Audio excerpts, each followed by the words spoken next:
नमस्ते मुलांनो, आज आपण इयत्ता 6वीचं प्रकरण 4 अपूर्णांकांवरील क्रिया बघणार आहोत। तर बघा, त्याच्यामध्ये आपल्याला अपूर्णांक संख्या काय हे शिकणार आहोत आणि त्याच्यावर वेगवेगळ्या ज्या क्रिया होणार आहेत, बेरीज वजाबाकी त्यांचं ते बघणार आहोत। तर बघा, अभ्यासामध्ये आपण प्रस्तावनामध्ये बघूया मुलांनो की या पाठात अंशाधिक अपूर्णांकाचे पूर्णांकयुक्त अपूर्णांकात तसेच पूर्णांकयुक्त अपूर्णांकाचे अंशाधिक अपूर्णांकात रूपांतर, पूर्णांकयुक्त अपूर्णांकाची बेरीज व वजाबाकी, संख्या रेषेवर अपूर्णांक दाखवणे, अपूर्णांकांचा भागाकार आणि गुणाकार व्यस्त हे आपण प्रस्तुत पाठामध्ये बघणार आहोत। तर आता याचं स्पष्टीकरण बघूया। स्पष्टीकरण मध्ये बघा मुलांनो, दिलेल्या दोन गोष्टी आपण मुलांमध्ये कसे समान वाटलेले आहेत ते बघूया। तर बघा, इथे 6 सफरचंदे 2 जणात समान वाटल्यावर प्रत्येकाला किती सफरचंदे मिळतील? तर बघा, इथे किती सफरचंदे दिलेले आहेत मुलांनो? 1 2 3 4 5 6 म्हणजे इथे 6 सफरचंदे दिलेली आहेत आणि ही 6 सफरचंदे 2 जणांमध्ये वाटायची आहेत। तर आपण कसं करूया याच्यामध्ये? बघा, 6 सफरचंदे 2 मध्ये वाटायची आहेत। तर बघा, इथे आपण 3 नी करूया, म्हणजे हे 3 एका जणाला होतील आणि हे 3 एका जणाला होतील। म्हणजे प्रत्येकाला किती येतील सफरचंदे? 3 सफरचंदे येतील दोघांना। बघा, इथे आता आपल्याला 6 होते तर आपण 3 मध्ये केलेला आहे बघा, म्हणून इथे 3 लिहिलेला आहे। एकाला 3 आणि दुसऱ्याला सुद्धा इथे 3 सफरचंदे मिळतील। तर याच्या दोन क्रिया सांगितलेल्या आहेत बघा। आपण एक असं पण आपण याचं वाटणी केली आणि दुसरी आहे आपण भागाकाराद्वारे सुद्धा आपण करू शकतो याची वाटणी। म्हणजे बघा, भागाकाराद्वारे म्हणजे आपण काय म्हणतात, 6 सफरचंदे म्हणून आपण इथे 6 सफरचंदे लिहूया आणि 6 ला आपण 2 ने भागूया, कारण आपल्याला याला 2 जणांमध्ये याचं वाटणी करायची आहे। मग बघा, 2चा जो फाडा आहे त्या 2च्या फाड्यामध्ये बघा 6 येतात का? तर बघा, बे एक बे, बे दुने 4 आणि बे तिरी 6, म्हणून इथे आपण 3 लिहूया आणि इथे 6, म्हणजे बाकी उरलं 0 आणि भागाकाराचा 3 आलेला आहे। म्हणून बघा, सफरचंद आपण जे वाटलेले आहेत तर प्रत्येकीला 3 सफरचंद येतील। 2 जणांमध्ये जेव्हा सफरचंदाची वाटणी झाली तर 3 आपण वाटलेले आहे।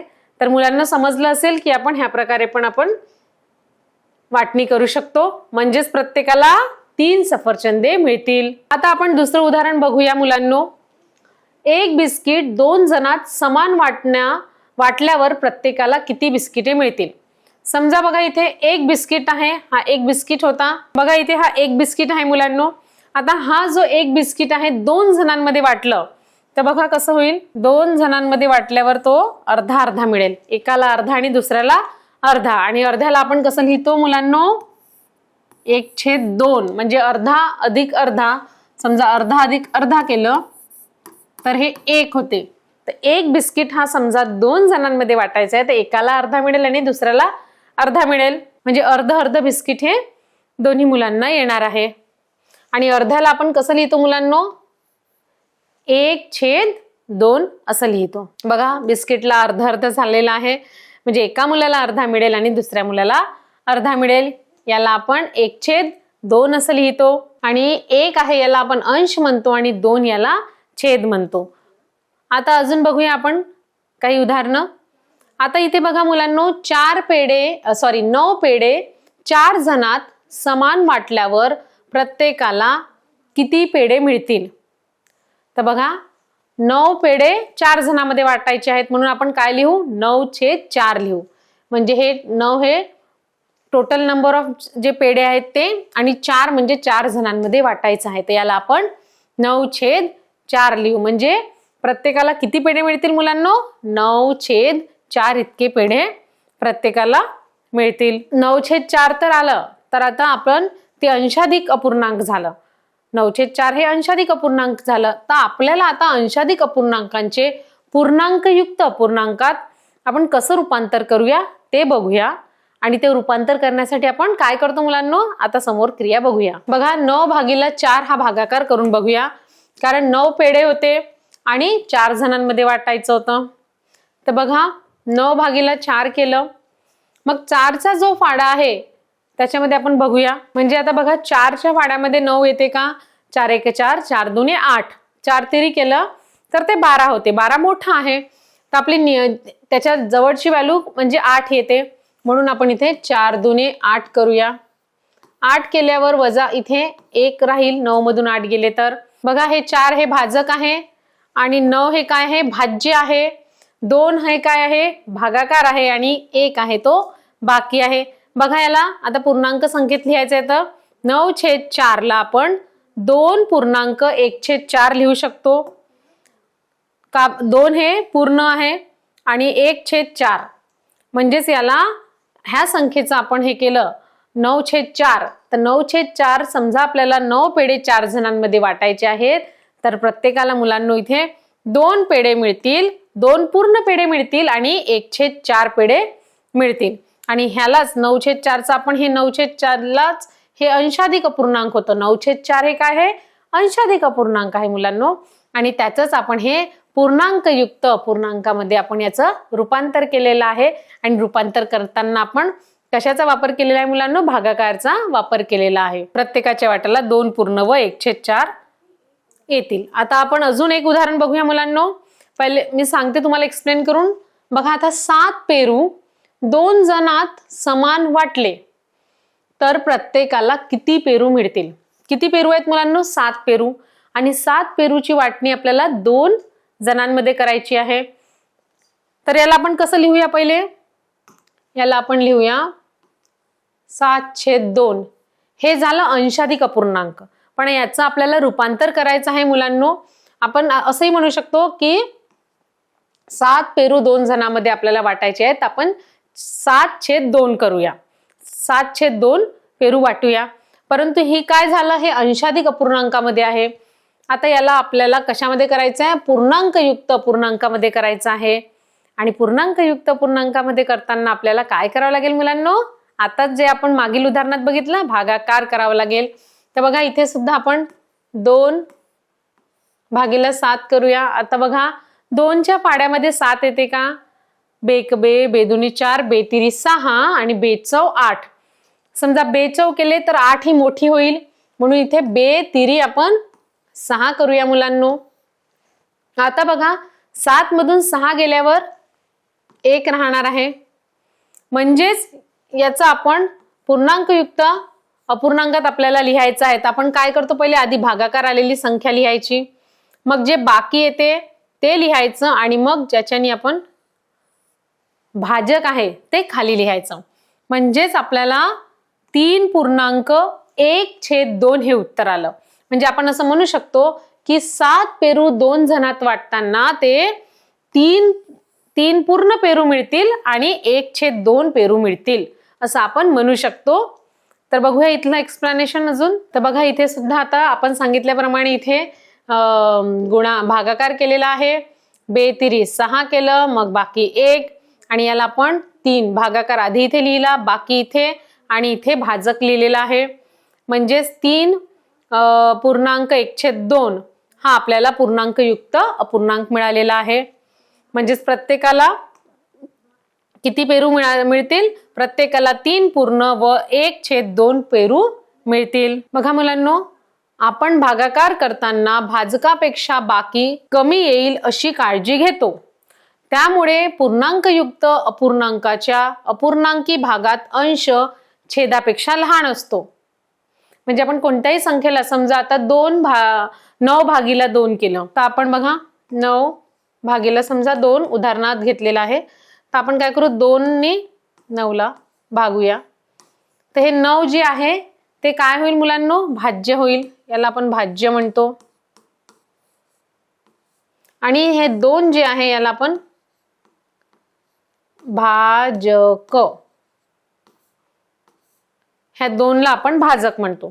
तर बघा आता बघूया आपण बेचव 8, कारण बेक बे, बेदून 4, बेतिरी 6, बेचव 8 म्हणून 8 लिहिलं, कारण बे पंचे केलं असतं तर 10 आले असते आणि ते मोठे झालं असतं. बेचव 8 आपण केलं आहे. 9 मधून 8 गेले, 1 राहिलं. मग याला आपण आता पूर्णांकयुक्त अपूर्णांकात लिहायचे तर आपण काय लिहू? आधी 4 लिहूया, बाकी इथे लिहूया आणि इथे भाजक लिहूया. तर त्यांचं म्हणणं भागाकार करताना जे भाजकापेक्षा म्हणजे इथे जे भाजक आहे भाजकापेक्षा बाकी ही कधी कमी आली पाहिजे है ना, आपण याची काळजी घेतो. इथे भाजक 2 आहे, 2 आणि बाकी ही कमी आली आहे याची आपण काळजी घेतो, कारण त्यामुळे पूर्णांकयुक्त अपूर्णांकाच्या भागात अंश हा छेदापेक्षा लहान येतो. पूर्णांकयुक्त अपूर्णांकाचे अंशाधिक अपूर्णांकात रूपांतर कसं करतो ते बघूया. जसं बघा इथे पूर्णांकयुक्त अपूर्णांकाचे अंशाधिक अपूर्णांकात रूपांतर करायचे आहे.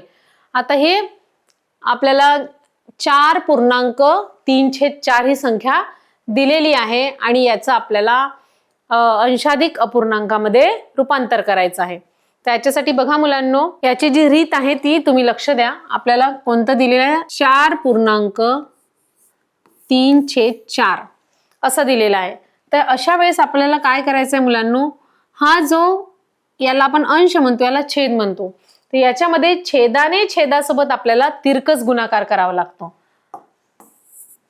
तर बघा इथे छेद ही जी संख्या आहे याला आपल्याला पूर्णांकयुक्त अपूर्णांकात करायचं आहे आणि इथे 3 अंश आहे आणि हे जे 4 आहे हे छेद आहे. तर ह्या छेदाने याच्यासोबत पूर्णांकासोबत तिरकस गुणाकार करावा लागतो. आपण लिहूया 4x4 अधिक हे जे अंश आहे ते अधिक करावं लागते आणि खाली जो आहे छेद तो जशाच्या तसा लिहावा लागते. तर बघा मुलांनो 4x4 म्हणजे 4×4 16 होईल. इथे आपण 16 लिहूया अधिक 3 आणि हे 4 जशाचे तसे. तर मुलांना 16 मध्ये 3 टाकले 17 18 19 म्हणजे 19/4 असं उत्तर येईल. समजलं मुलांनो? लक्षात ठेवा. पुन्हा जे पण आपल्याला संख्या दिलेली आहे पूर्णांकयुक्त अपूर्णांक कोणतंही दिलेलं आहे तर आपण छेदाने पूर्णांकासोबत तिरकस असा गुणाकार करायचा आहे.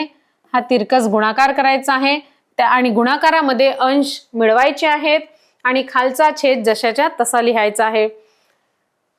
आणि आपल्याला जे उत्तर मिळाले आहे ते आहे 19/4. याला वरच्याला आपण पुन्हा सांगते अंश म्हणतात, खालच्याला छेद म्हणतात, वरच्याला इंग्लिशमध्ये न्यूमरेटर म्हणतात आणि जो छेद आहे त्याला डिनॉमिनेटर म्हणतात. तर बघा हीच क्रिया इथे अजून सांगितलेली आहे, ही रीत सांगितलेली आहे. बघा 4.3/4 याचे रूपांतर अंशाधिक अपूर्णांकात करायचे आहे. म्हणजेच अंश मोठा आणि छेद लहान या रूपात करायचा आहे. 4.3/4 अंशाधिक अपूर्णांकात रूपांतर करताना प्रथम पूर्णांक संख्येला छेदाने गुणूया आणि आलेल्या गुणाकारामध्ये जे उत्तर येईल त्याच्यामध्ये आपण अंश मिळवूया आणि छेद जशाच्या तसाच ठेवूया.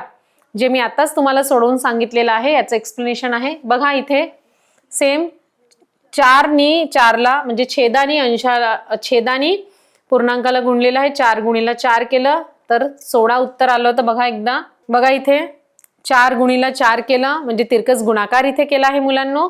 4×4 16 होईल आणि 16 मध्ये 3 मिळवलेले आहेत अंश, तर 16 मध्ये 3 मिळवले तर 19 होईल आणि खालचा जो छेद आहे जो जशा त्या तसं लिहिलेला आहे म्हणजे उत्तर किती येईल 19/4 येणार आहे उत्तर. म्हणजे अंश हा मोठा आला आणि छेद हा लहान येईल. आता आपण अजून एक उदाहरण बघूया मुलांनो. बघा हा उदाहरण बघा काय आहे 2.5/9. आता याचे आपल्याला कशामध्ये अंशाधिक अपूर्णांकामध्ये रूपांतर करायचं आहे. तर बघूया मुलांनो लक्षपूर्वक बघा 2/5/9 ही आपल्याला दिलेली संख्या आहे आणि ह्या संख्येचे आपण काय करायचं आहे अंशाधिक अपूर्णांकामध्ये आपल्याला रूपांतर करायचे आहे. मुलांनो लक्षपूर्वक बघा इथे सुद्धा आता काय होईल 9 छेदाचा पूर्णांकासोबत तिरकस गुणाकार होईल. 9x2 करूया इथे 9x2 अधिक जे अंश आहे ते आपल्याला मिळवायचे आहेत आणि खाली मुलांनो 9 जे आहे छेद किती असो इथे 9 असो 10 असो काही संख्या असो छेद जशाच्या तसा लिहायचा आहे. फक्त छेदाचा आपण पूर्णांकासोबत आहे तो तिरकस गुणाकार करायचा आहे. गुणाकार केल्यावर अंश त्याच्यामध्ये मिळवायचा आहे आणि छेद जशाच्या तसं लिहायचं. एकदम सोपी पद्धत आहे मुलांनो, फक्त तुम्हाला लक्षात ठेवायचं आहे. आता बघा 9 दुने 18 होणार आहे मुलांनो, अधिक 5 करायचा आहे. तर बघा मुलांनो 18 अधिक 5 किती येणार आहे मुलांनो? 18 अधिक 5 होणार आहे 23. 23/9 म्हणजे उत्तर आपलं काय येईल? 23/9 येणार आहे. आणि अंश हा छेदापेक्षा मोठा आहे. याला वरच्याला न्यूमरेटर म्हणतो अंशाला, आणि छेदाला डिनॉमिनेटर म्हणतो. तर असंच अशा प्रकारे तुम्ही मुलांनो हे लक्षात ठेवा की कसं रूपांतर करतात. समोर तुम्हाला असे प्रश्न विचारू शकतात आणि याच्या सहाय्याने आपण बेरीज, वजाबाकी, गुणाकार हे सगळं शिकणार आहोत. आता जाणून घेऊया. आता पूर्णांकयुक्त अपूर्णांकांची आपल्याला आता बेरीज आणि वजाबाकी बघायची आहे मुलांनो. आता रूपांतर आपण बघितलं, आता बेरीज करायची आहे. तर बघा पूर्णांकयुक्त अपूर्णांकाची बेरीज आणि वजाबाकी करायची आहे. तर बघा ही एक संख्या दिलेली आपल्याला 6.1/3 अधिक 2.1/3. बघूया आपण कशी बेरीज करायची. दिलेल्या पूर्णांकयुक्त अपूर्णांकाचे अंशाधिक अपूर्णांकात रूपांतर करून घेऊया आणि बेरीज करूया. तर बघा हे जे पूर्णांकयुक्त अपूर्णांकाचे आपण आता आपल्याला अंशाधिक, आपल्याला याला पहिले कन्वर्ट करावं लागेल, रूपांतर करावं लागेल अंशाधिक अपूर्णांकात, जे आपण आताच शिकलेलो आहोत. म्हणजे इथे बघा तिरकस गुणाकार करूया. 3 × 6 sin 18 होईल आणि 18 मध्ये अंश मिळवायचा 1 म्हणजे 19/3 उत्तर येईल. इथे पण बघा 3 × 2 म्हणजे 3 दुने 6. Very good. 6 मध्ये 1 मिळवूया तर 7 येईल. छेद जशाच्या तसा म्हणजे 7/3 येणार आहे. बघा इथे केलेलंच आहे जसं sin 18. 18 मध्ये 1 मिळवला तर किती आलं मुलांनो? 19/3 येईल. आणि इथे येईल 2 × 3. बघा sin 18 झालेला आहे. 18 अधिक 1 करूया. छेद हा जशाच्या तसा ठेवूया. अधिक 3 दुने 6. 6 अधिक 1 आणि 3 म्हणजे इथे बघा मुलांनो 18 अधिक 1 किती येईल? 19 म्हणजे 19/3 अधिक 6 आणि 1 7 म्हणजे 7/3 येईल. मग आपण काय करतो, याची आपण आता 19 अधिक 7 असं बेरीज करूया. बघा इथे कसं सांगितलेलं आहे. बघा sin 18 मध्ये 1 19/3 आलं. अधिक 3 दुने 6. 6 मध्ये 1 7/3. आता बघा दोन्ही अपूर्णांकांचा छेद समान असल्यामुळे अंशाची बेरीज करूया आणि छेद तसाच ठेवूया. तर बघा हा जो छेद आहे, छेद समान असल्यावर आपण याला असं लिहू शकतो 19 अधिक 7 आणि छेद हा कॉमन घेऊया आपण दोन्हीसाठी. तर 19 मध्ये 7 मिळवले तर किती होईल? 19, 20, 21, 22, 23, 24, 25, 26 म्हणजे उत्तर काय येईल? 26/3 असं आपल्याला हे बेरीज केल्यावर उत्तर मिळणार आहे. तर बघूया आपण 26/3 उत्तर आलेलं आहे का. बघा 19 अधिक 7 केलं म्हणजे 26 आलं. 26/3 आणि बघा अंश हे मोठा आहे छेदापेक्षा. आता आलेल्या अंशाधिक अपूर्णांकाचे आपल्याला पुन्हा हे रूपांतर करायचं आहे. आता हे जे मिळालं आहे आपल्याला, काय मिळालं आहे? आता बघा आपण यांची बेरीज केल्यावर आपल्याला उत्तर काय मिळालं? 26/3. पण आता आलेल्या अंशाधिक अपूर्णांकाचे, हे जे अंशाधिक अपूर्णांक आले आहेत, तर त्या अपूर्णांकाचे पूर्णांकयुक्त अपूर्णांकात आपल्याला रूपांतर करायचं आहे. ते सुद्धा आपण शिकलेलो आहोत. म्हणजे इथे आपण काय करूया? भागाकार करूया. 26/3 करूया. आता बघा 3चा फाडा म्हणा. 3 1 3, 3 2 6, 3 3 9, 3 4 12, 3 5 15, 3 6 18, 3 6 18, 3 7 21, 3 8 24, 3 8 24 करूया आपण. कारण 3 9, 9 3 27 होते. 27 हे 26 पेक्षा मोठे होईल म्हणून आपण 8 3 24 केलं. 6 मधून 4 गेले, 2 राहिले. इथे 2 मधून 2 गेले, 0. म्हणजे इथे बाकी किती आली मुलांनो? बाकी आलेला आहे 2. म्हणजे याचं उत्तर आपल्याला लिहायचं आहे. समजा पूर्णांकयुक्त पूर्णांकात तर आपण पहिले जे भागाकार आला आहे तो लिहायचा आणि जी बाकी आहे ती आणि जो भाजक आहे तो खाली लिहायचा. म्हणजे बघा उत्तर याचं काय आलेलं आहे, हे जे अंशाधिक अपूर्णांकाला आपण रूपांतर केल्यावर 8.2/3 हे आपल्याला उत्तर मिळणार आहे. बघून घेऊया आपण आता पुन्हा मुलांनो. बघा आपलं उत्तर आणि ते सारखंच आलेलं आहे. म्हणजेच ह्या दोघांची बेरीज केली तर आपल्याला हे पण उत्तर येते. हे जे उत्तर येईल 26/3 ते अंशाधिक अपूर्णांक झालं. मग त्याचं आपण पूर्णांकयुक्त मध्ये रूपांतर केलं तर 8.2/3 आलेला आहे मुलांनो. आता आपण एक दुसरी बेरीज घेऊया मुलांनो. दुसरी बेरीज आहे 5.1/5 अधिक 2.1/7. तर हे करायचंय मुलांनो. बघा आपण सोडवूया, तुम्ही पण वहीमध्ये सोडवा. पहिले आता याला आपण कन्वर्ट करूया, याचं रूपांतर करूया. तर बघा याच्यामध्ये 5.1/5 आहे, तर याचा आपण तिरकस गुणाकार करूया. 5 25 होईल मुलांनो.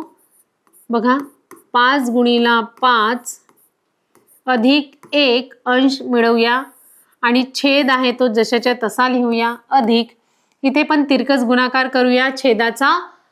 तर 7 × 2 अधिक याच्यामध्ये अंश मिळवूया 1, छेद जशाच्या तसा लिहूया.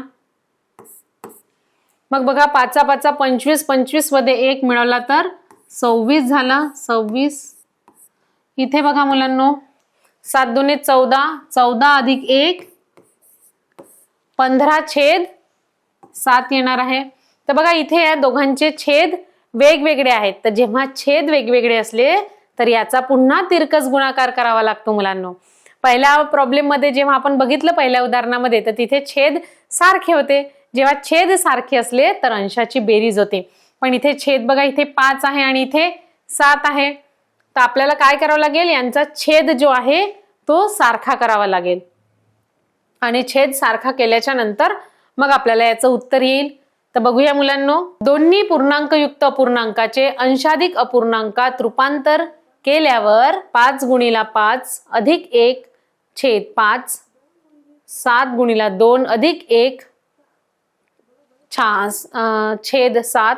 तर बघा 5 25, 25 मध्ये 1 26, 26/5 आणि अधिक 15/7 आलेला आहे. 7 × 2 = 14, 14 मध्ये 1 केलं 15, 15/7. बघा आता छेद समान करण्यासाठी पहिल्या अपूर्णांकाला आपण मग इथे 7 ने गुणूया आणि दुसऱ्याला 5 ने गुणूया. येणाऱ्या संख्याची मग आपण बेरीज करूया. हे आपल्याला इथपर्यंत आपण उत्तर काढलं होतं. मग आता इथे सेम करायचं आहे छेद. तर आपण काय केलं, 26/5 अधिक 15/5. तर आता दोन्हीचे छेद समान करायचे आहेत. तर आपण याला 7 ने गुणूया आणि याला 5 ने गुणूया. म्हणजे 26 × 7 आणि इथे 5 × 7 अधिक 15 गुणीला इथे आपण 5 ने करूया. वरती खाली अंशाला आणि छेदाला दोन्हीला गुणायचं आहे. बघा आता 26 किती होते ते करायचं आहे आपल्याला आणि 5 किती होईल ते 5 35. इथे पण 5 35 होईल आणि 15चा वाढा आपल्याला यायला पाहिजे. 15 5 75. आता बघा 26 × 7 केल्यावर किती येते मुलांनो, 26 × 7 केल्यावर 7 सखम 42, 7 2 = 14, 15 16 म्हणजे 162 येते. तर 162 मध्ये 15 5 75 होते का बघा. 5 5 25, 7 आले 2 5 घ्या. तर आपल्याला ह्या दोघांची बेरीज करावी लागेल. म्हणजे आपण असं लिहू शकतो याला इथे मुलांनो 162 अधिक 75. म्हणजे आता छेद समान आलेला आहे. आपण अंशाची बेरीज केली, दोन्ही अंशाची बेरीज करूया. 5 आणि 2 7, 6 अधिक 7 13 चे 3 हातचाला 1 म्हणजे 237 आन्सर आलाय 237. 237/5 असं उत्तर आलेलं आहे. बघूया आपण यांच्या स्टेप्स नुसार पण. बघा 26 7 किती येते मुलांनो? बघा 172 आलं आणि 15×5 = 75. 257 उत्तर आलेलं आहे. आता बघा हे तर 257/35 हे तर उत्तर आलं आहे, परंतु उत्तर पूर्णांकयुक्त अपूर्णांकात काढण्यासाठी आपल्याला पुन्हा 257 ला आपल्याला आता 35 ने भागावं लागेल. भागाकार मध्ये आपण शिकलेलोच आहोत मुलांनो. बघा इथे 257 भागीला आता 35 करा. आता 35च्या पाड्यामध्ये बघा 35च्या पाड्यामध्ये 257 येते का? तर आपण बघूया. 35 1 35 35 दुणे 70 होईल. मग आपण काय करूया? 35 5 करून बघूया.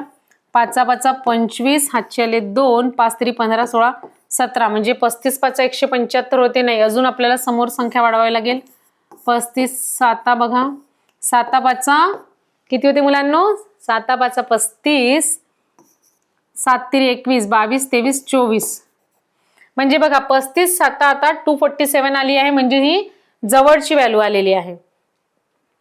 तर म्हणून आपण इथे 35 7 245 येईल. मग आता इथे वजा करूया. 7 मधून 5 गेले तर 2 उरेल आणि 5 मधून 4 गेले तर 1, 2 मधून 2 गेले तर 0. म्हणजे बघा इथे बाकी 12 आलेली आहे. मग आपण याला कसं लिहूया? आपण याच्यामध्ये पहिले भागाकार 7 बाकी 12 म्हणजे काय येईल? 7.12/35 हे उत्तर येणार आहे. आपण बघा तपासून बघूया उत्तर. इथे भागाकार केलेला आहे. 257 ला आपण 35 ने भागले तर 35 7 245 आलं, बाकी 12 आलं आहे. म्हणजेच आपण याला काय लिहिलेलं आहे? 7.12/35 अशा प्रकारे आपण याची बेरीज केलेली आहे.